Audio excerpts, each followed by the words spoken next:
शिवाय नमस्तुभ्यं दोस्तों। हर हर महादेव। कैसे हैं आप सब? स्वस्थ और सुरक्षित होंगे। दोस्तों, शायद आप सभी जानते ही होंगे भगवान शिव के अनेक नाम हैं। उनमें से एक नाम महेश। महेश नाम भी शिव जी का ही है।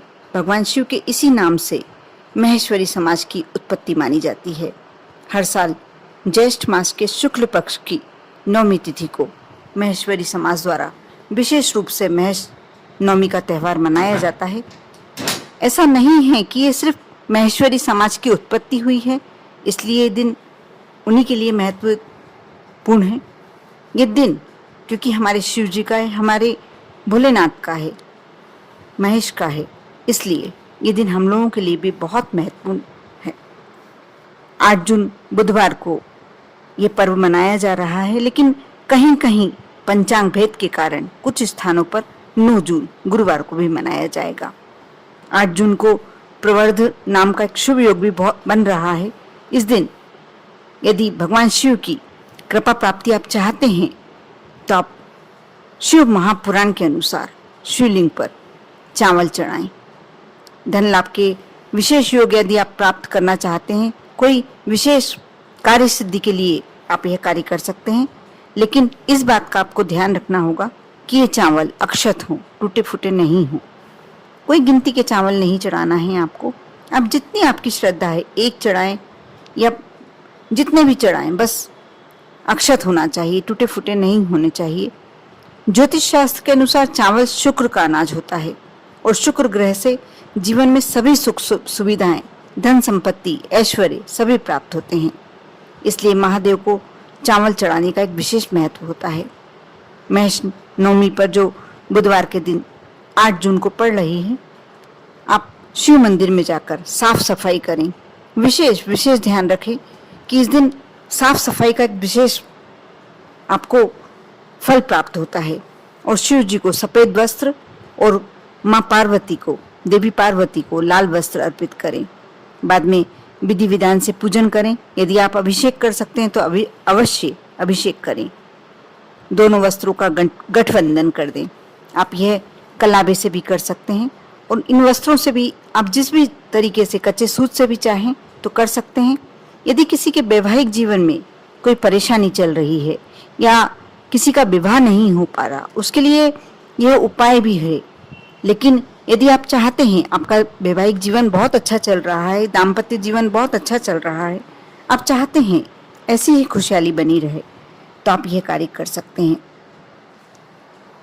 करना भी चाहिए। जो दाम्पत्य जीवन, जो कुंवारी कन्या है वह भी करे, जो बालक है वह भी करे, या जो दाम्पत्य जीवन चल रहा है इनका और अच्छे से चल रहा है वह भी ये कार्य कर सकते हैं। क्योंकि कौन चाहता है कि उसका वैवाहिक जीवन अच्छा नहीं चले? सभी चाहते हैं कि हम खुशहाल वैवाहिक जीवन बिताते रहें। इसलिए अवश्य ये कार्य करना चाहिए। बहुत छोटा सा कार्य है, करते हैं तो अवश्य आपको उसका फल मिलता है। साथ ही जो महेश नवमी पड़ रही है, इस दिन शिव महापुराण के अनुसार ही तेज दिमाग के लिए शक्कर मिला दूध भगवान शिवलिंग पर चढ़ाएं, भोलेनाथ पर समर्पित करें और शारीरिक कमजोरी दूर करने के लिए शिवलिंग का अभिषेक गाय की शुद्ध घी से करें। यदि आपको बेला का फूल प्राप्त हो जाए कहीं से, तो उससे पूजन करने से सुंदर व सुशील वधू वर दोनों, जिसकी जो लड़की करती है, कुंवारी कन्या करती है, महेश नवमी के दिन बेला के फूल से भगवान भोलेनाथ का श्रृंगार करती है, उसे सुशील सुंदर वर प्राप्त होता है।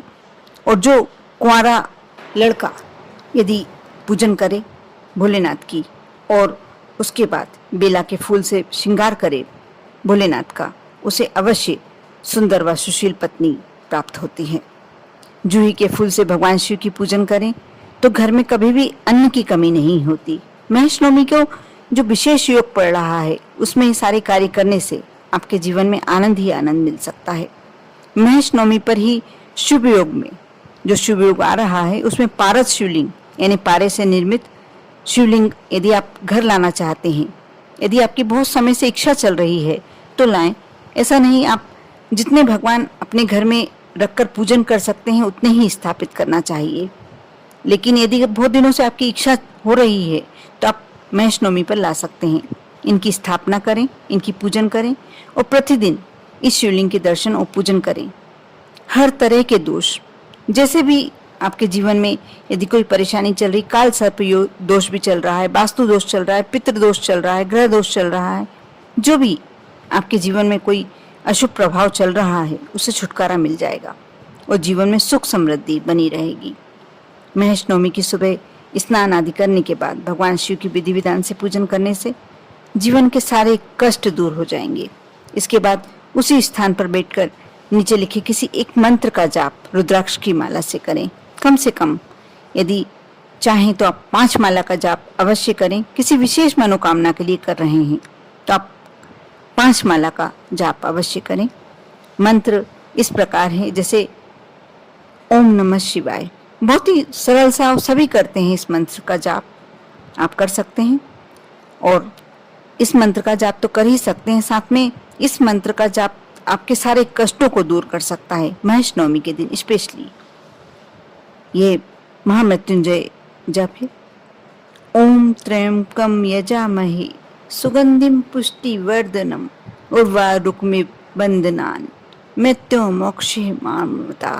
ओम तत्पुरुषाय विद्महे महादेवाय धीमहि तन्नो रुद्रः प्रचोदयात्। इस मंत्र का आप जाप करें जितना कर सकते हैं, 1 माला, 2 माला, 3 माला, लेकिन यदि कर सकते हैं तो 5 माला का जाप। यदि किसी विशेष इच्छा से कर रहे हैं, विशेष मनोकामना से कर रहे हैं तो 5 माला का जाप अवश्य करें।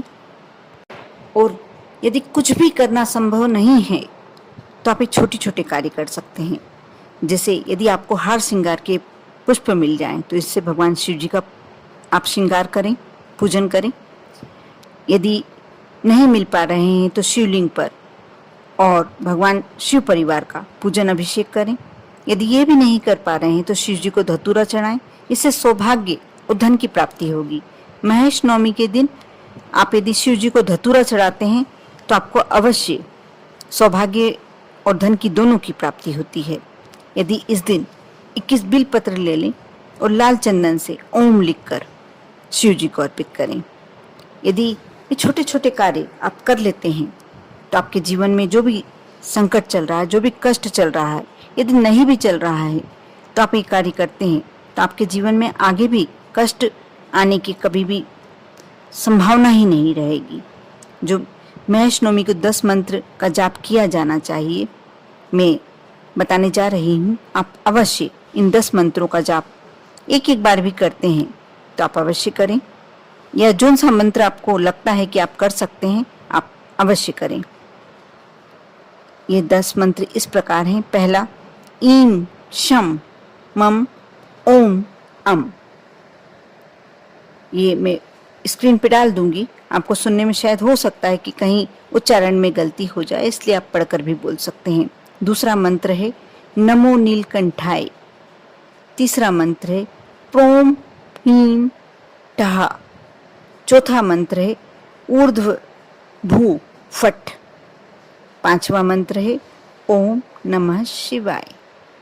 6वां मंत्र है ओम महेश्वराय नमः। 7वां मंत्र है ओम पार्वती पतये नमः। ओम ह्रीं ओम नमः शिवाय, ये अगला मंत्र है। इस प्रकार इन मंत्रों का, इसके आगे वाला मंत्र बताने जा रही हूँ, अब ध्यान से सुने, थोड़ा बड़ा है। ओम नमो भगवते दक्षिणा मूर्तये महाम मेघा प्रक्ष स्वाहा। और सबसे लास्ट वाला मंत्र है ओम त्र्यंबकम यजामहे सुगंधिम पुष्टिवर्धनम उर्वारुकमिव वंदनान मृत्यो मोक्षी मामृता। इस प्रकार इन 10 मंत्रों में से जो सा मंत्र आप कर सकते हैं इनका जाप करें और उत्तर दिशा की तरफ मुंह कर कर आप 108 बार यदि मंत्र कर सकते हैं, जाप कर सकते हैं तो बहुत ही अच्छी बात है। और शिव जी को बिल पत्र अर्पित करते जाएं, उनके ऊपर जलधारा समर्पित करते जाएं। यदि आप सुबह करना चाहें तो सुबह भी कर सकते हैं। यदि आपके जहां आप रहते हैं उस स्थान पर शाम को भोलेनाथ पर जल चढ़ाने देते हैं मंदिर के पंडित वगैरह, तो आप ये कार्य शाम को भी प्रदोष काल में भी कर सकते हैं, लेकिन अधिकतर मंदिरों में शाम को जल नहीं चढ़ाया जाता है, इसलिए आप यह कार्य सुबह भी कर सकते हैं और सुबह ही कर लें। इन मंत्रों के जाप से और भोलेनाथ पर सिर्फ जल अर्पित करने से आप देखेंगे आपके जीवन के सारे कष्ट दूर हो जाएंगे। कर देखें, बहुत ही सुंदर यह उपाय है और इनसे आपके जीवन के सारे कष्ट दूर हो जाएंगे। आप पर और आपके पूरे परिवार पर भोलेनाथ की कृपा बनी रहे। महेश नवमी की आपको हार्दिक शुभकामनाएं। ओम नमः शिवाय।